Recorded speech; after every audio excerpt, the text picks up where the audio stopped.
মরণশীল, কুল্লু নাফসিন যায়িকাতুল মাউত, প্রত্যেকে দুনিয়া থেকে যেতে হবে।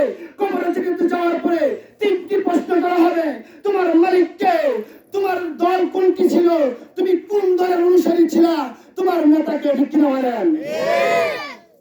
যারা আল্লাহকে মানবে, আল্লাহর কথা অনুযায়ী চলবে, আল্লাহর কুদরতের পায়ে যারা সিজদা করবে, আল্লাহর দাসত্ব করবে, আল্লাহর দেওয়া কোরআনের আইন যারা বাস্তবায়ন করবে, এই সংবিধানের অনুযায়ী যারা চলবে, কোরআন যারা আদর্শ বানাবে, তারাই কবরে জগতে বলতে পারবে আমার প্রতিপালক আল্লাহ, ঠিক কিনা।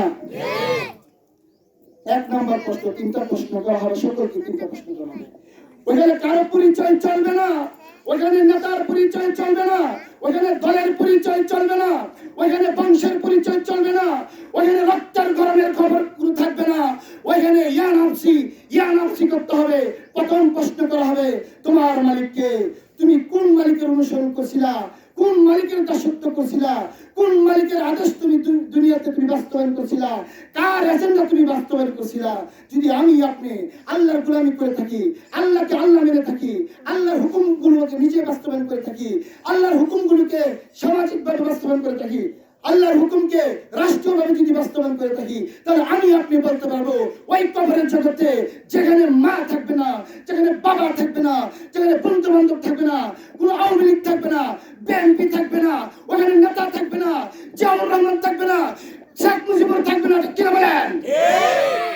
ওইখানে একাকী থাকতে হবে।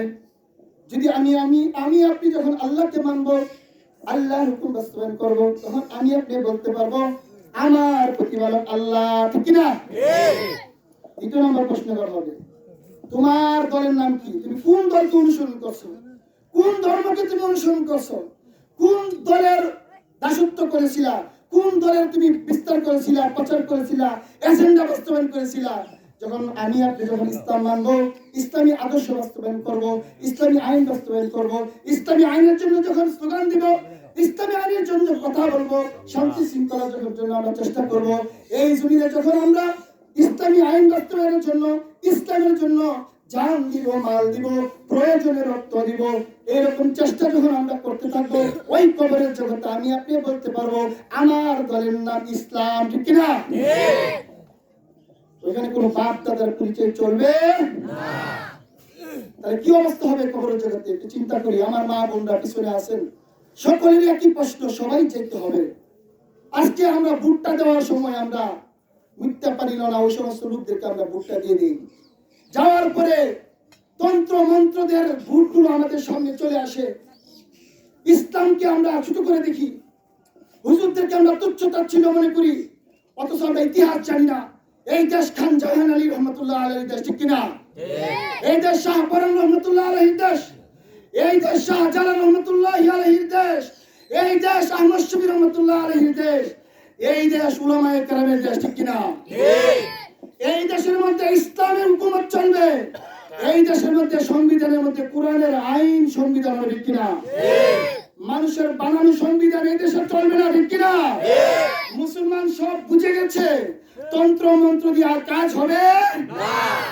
এই দেশের মুসলমান আল্লাহকে মানে, নবীকে নেতা হিসাবে মানে, কোরআনকে ইসলামকে ইসলাম হিসাবে মানে, ঠিক আল্লাহর জমিনে, আল্লাহর দেওয়া দেশে, আল্লাহর দেওয়া বাংলাদেশের মধ্যে আল্লাহর কোরআনের আইন চলবে, রাসূলের আদর্শ চলবে, ঠিক কিনা। কবরে যখন প্রশ্ন করা হবে তোমার নেতাকে, জিয়াউর রহমানকে বেঁচে দেওয়া যাবে না, শেখ মুজিবুর রহমতুল্লাহ আলাইহি বাঁচা যাবে না। একটা হাদিসের মধ্যে আছে একটা মুগুর লেবু, মুগুর আমরা বাসায় কি মুগুর, কি ডান্ডা আছে না, বড় বড় ডান্ডা মুগুর, যখন ভিন্ন ভিন্ন উত্তর দিবে অথবা বলবে লা দিদি আমি কিছুই জানি না, তখন ওই মুগুর দিয়ে একটি বাড়ি দিবে মাথার মধ্যে। কয়টা বাড়ি?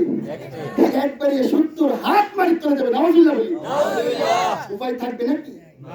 সবাই দুনিয়াতে যাইতে হবে, হিসাব মিলিয়ে দেখি আমি আমার আল্লাহর জন্য কতটুকু করেছি, আমি আমার ইসলামের জন্য কতটুকু করেছি, আমি আমার বিশ্বনেতা মুহাম্মদ রাসূলুল্লাহর জন্য আমি কি সময় দিয়েছিলাম কিনা, আমি কি জান দিয়েছিলাম কিনা, আমি কি রক্ত দিয়েছিলাম কিনা, আমি কি জেলখানায় গেছিলাম কিনা, নারে তাকবীর আল্লাহু আকবার বলছিলাম কিনা, সেই রাসূলের জন্য আমরা কে কে জান দিতে চলেছি, হাত তুলে দেখায়।